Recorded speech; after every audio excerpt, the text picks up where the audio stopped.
Hi, this is Gordon from AKA The Old Guy Fishing. I haven't made a video for quite some time on this channel because I've been working on the boat. I'm just going to give you a quick run through. I've put a couple of bits on, like this little, whatever you call it, cleat.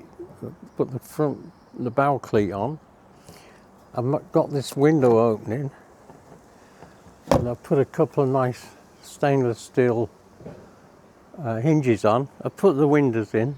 If you remember, there was no windows, and the biggest problem was the cuddy wasn't made for this boat, so I've had to improvise quite a bit. I've put these pieces in, and I've put two strips all the way down the cuddy. This one, it's 18mm ply, and I've coated it a couple of times in polyester resin, and then I've put some top coat on, and I've sealed it as best I can. There was an inch, well, just about 20mm gap here, so that should be watertight. Now you can see where I brought it down here. I took out that bulkhead, and I've had a look inside, and I think it's quite nice and clean and dry and everything in there. So I've put a hatch there. We could use it for anchor or any storage, but I haven't sealed the sides of it yet. I had to repair the cuddy in two places on the corners. I'll show you again out here. These corners had been stressed, and I reinforced them at the back with West epoxy and glass. So they're right now. And over there on the fence, there's a fairing to go right round the cuddy. The latest thing I've done is built this steering box. It's just sat in there loose at the minute. I've just put the wheel on today. I put a couple of handles up there, stainless handles that I got from eBay.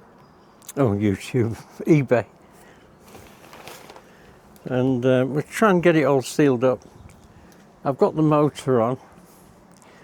It's 30 horsepower Tohatsu 4-stroke. It's not in bad nick actually. So I'm hoping by the end of today I'll have the steering on it. So, I've got the cables and everything. I've got the tank there. I've got a fuel filter to go on, but the thing's massive.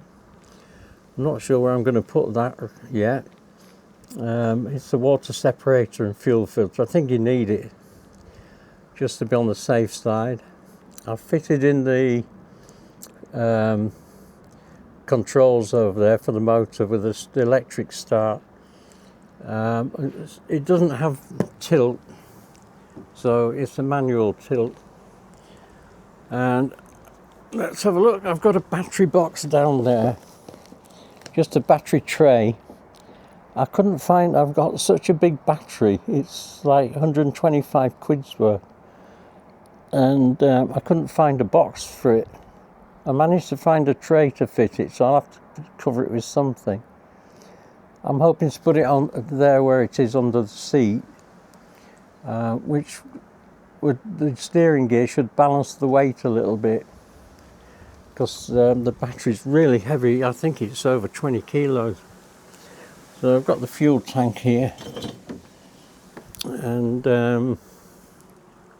I put a stainless plate on the other side to hold the motor controls. Just run around there and show you. I put a folding ladder on, so if we fall off we can climb back on. I don't know how useful that will be, but it looks nice. Yeah, this is the filter.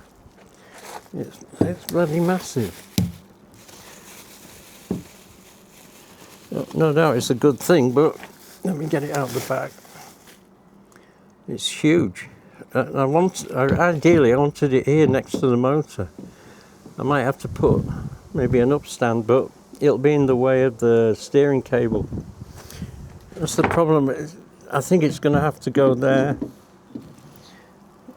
I think it's going to have to go about there somewhere, and maybe I'll report the outlets, an inlet and outlet. So that's shockingly big. Okay, so come around this side. I made this box out of 18mm ply, and I've glassed it over and given it a couple of coats of gel coat. So I've got a little electrical panel to go in there with switches. So I'm going to put some nav lights on it, and hopefully I'll have the switches from there. So I've put this on. So I don't really, you can see it there. I put a 3mm stainless, polished stainless plate at the back. I couldn't get to the 2 holes here. That I might have to drill another hole, but it's fairly steady. So there's your key start for the motor. So that's all right. Coming around this side, I've sealed this off as well. So it's a bit mucky. I need to wash off. But I think it'll be all right on the end of the day. I've got a bit of a crack there, I've noticed. Look, I did glass it from the inside, but I need to put some gel coat repair on there. I've got a little tin of that. And I've got these are 4mm Perspex. This one's a thick piece I had, which came with the boat actually. I think that's 5mm or 6mm. So this is the fairing that goes around it.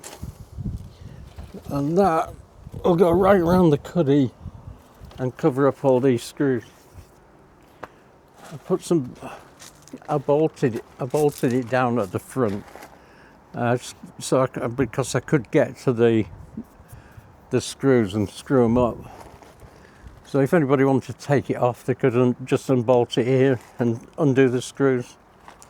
It can be removed still, although it's sort of sealed up with sealant, and in some places thickened epoxy. So there we go. That's where we're at the moment. The battery's giving me some grief under there, so I'll figure it out. And then today I'm going to put the steering cables in. I'm just waiting for some waterproof grease from Amazon, so I can grease up the steering parts with it. But anyway, altogether it's coming on. I might buy a couple of seats for this, swivel seats for when we're fishing. I've got a couple of rod holders to go on, and I've got some over there. I've got some cleats that I bought. I've been looking on eBay for stuff, try and get some second-hand stuff. But anytime you mention marine stuff and stainless steel, it's quite expensive. So here I've got some of these. Well, you see it in the packet. They're like nylon cleats. I think I'll probably put them on the inside like that. I've noticed a few boats have the cleats on the inside. Oh, I could put them up there. Oh, I gotta get that out now. I'm not sure. It might go on there or down here somewhere. I've got some anchor rope there and some anchor chain, and I've got a 7.5 kilo Bruce anchor, so I'll fix that up at some point. What else? I'll just show you the anchor. There we go. That's it. I've got some chain with it. Bought that on eBay, about 50 quid. It's 7.5 kilos. On reflection, I could have got a cheaper one, a 5 kilo with all the bits and pieces for £83. But they used to say, if you don't like somebody, buy them a horse. But I think if you don't like somebody, buy them a boat to do up. Because the costs of running away with it, you know, everything's so damn expensive these days. But I think it'll come round all right. You know, it's a solid old bus, so it'll be right. It's 16 feet long, and I think the beam is 6 foot at its widest.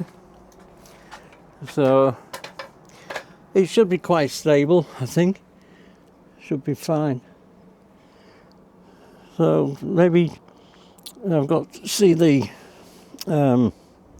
strips are coming off there. I'll need to put some screws in there, otherwise we'll lose them. But I've got to think about the flooring. I don't know whether to put like duck boards, or I don't really want to close it all off with plywood. So I want to be able to get to it and see what the drainage situation's like. So anyway, it's coming on. The only thing I'm concerned about is this back end. I'm not sure about this arrangement, where it seems solid enough, but I have visions of the motor falling off and this coming off with it, and no transom left on the back. So if anybody's got any plans or any ideas, I'd like to hear them in the comments. But all being well, we're getting there. I'm just wondering myself, put like a 50mm stainless angle right the way across, and tie up with this and that, just to give it. It seems quite strong, mine. But you never know, do you? I think I'm all of the sort of Victorian engineering, make sure stuff's strong. But anyway, any comments comments would be useful. I haven't done a project like this before, so it's first time. I've got some nice stainless steel drain plugs to go in there, with the one that you can't lose. It opens and you can't lose it. It's somewhere up here. I'll show you real quick. Oh, ouch. A little bag of stainless stuff in here.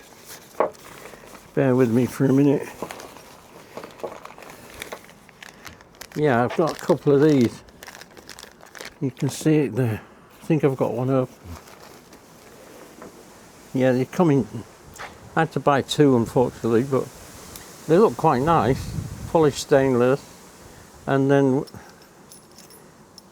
if you unscrew it, you won't lose it. Oh well, famous last words. I thought that didn't come out, to be honest. Might put a couple of cable ties there or something. Oh well. I had a funny feeling they were captive. But never mind, they're not. So I've learnt something there. So anyway, that's where we're at. That's the brackets for the battery box in that bag. They're just metal brackets. Little or clamps out, rather. So I think it's coming on. I was concerned about there's not too much deck space because of all this seating, but I think it's plenty. 2 or 3 people would be quite comfortable on it. So that's where we're at.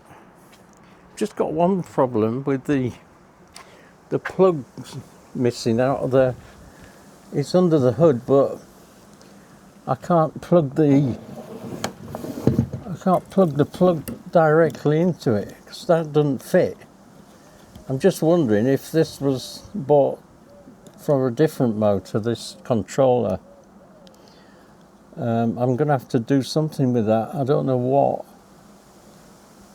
when I bought it, he was running it, but it had this plugged in over the top with the cover off.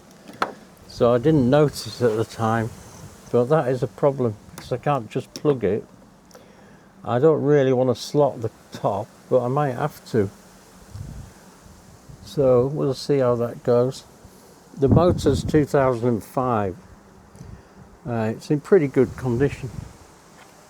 I don't know what usage it has. It was a bit vague, the guy, but everybody is when you're buying stuff, aren't they?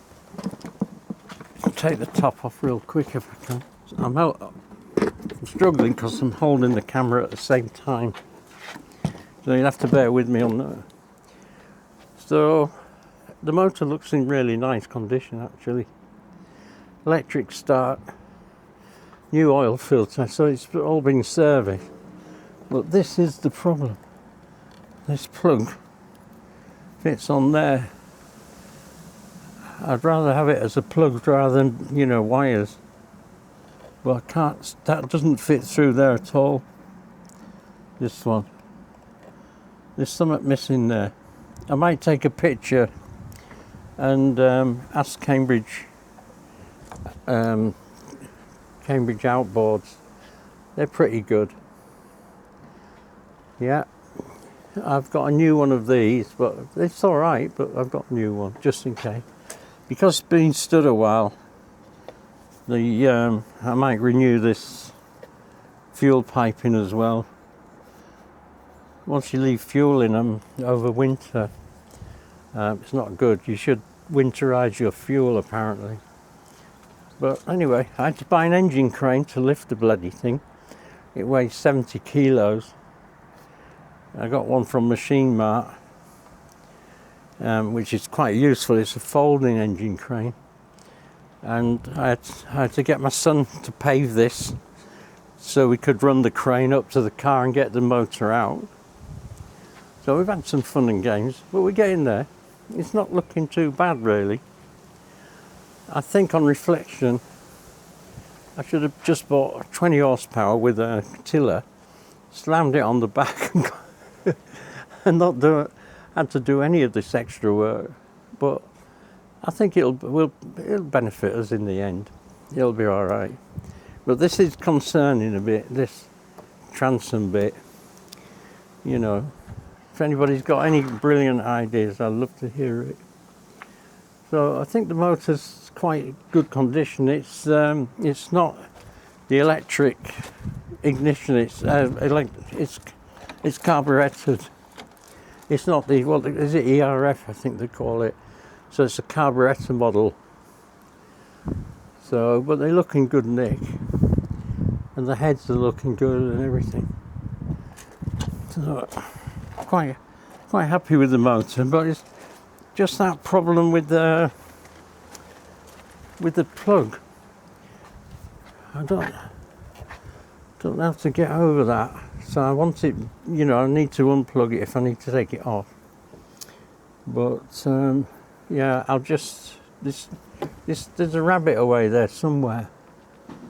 Obviously the original Tohatsu control probably is smaller and it'll fit in there and they plug.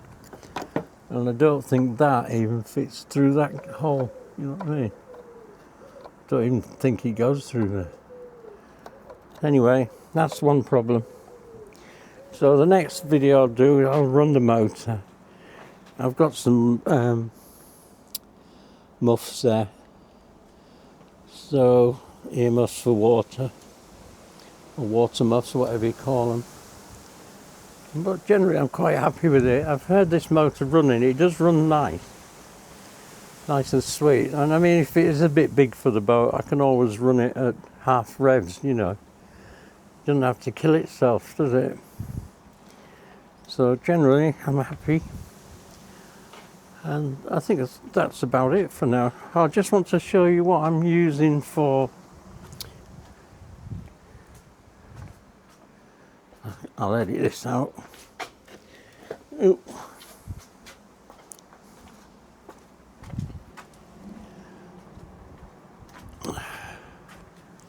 Yeah, I just want to mention this sealer. This is the one I'm using.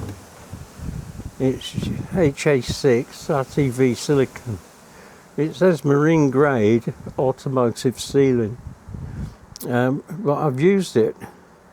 It's made by Bondit. I got it on Amazon, and it's pretty good gear, I reckon. I didn't put enough on this side window. I might have to do it again. I put loads on the other. You can see it dripping through. But I have done had a caravan, and one of the big windows was delaminated. So I used this stuff on it, and it was really good. So that's where we're at, guys. That's it. So stay tuned. Next one, when we get the motor running, and try and put things a bit further on. Today I'm going to try and fit the cables. I have to cut a couple of holes in the box in the console there to drop the cable in for the steering, but I'm waiting for the grease anyway. So that's it for now. Signing off. Take care. Thanks for watching.